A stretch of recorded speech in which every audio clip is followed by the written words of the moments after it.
Hoy! Wag na! Bistado ka na!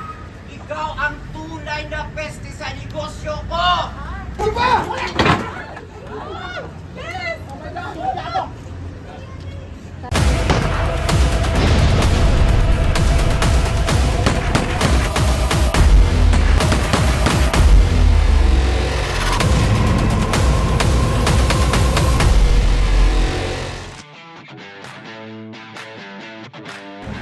Hoy! Wag na! Bistado ka na!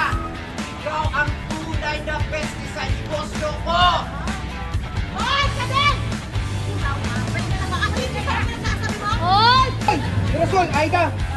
Huwag niyo idama yung negosyo ko sa kamalasan niyo, ha? At huwag yung pinagbibintaan ng bebe ko. Hoy, ano sa taga? Totoo po yan, mga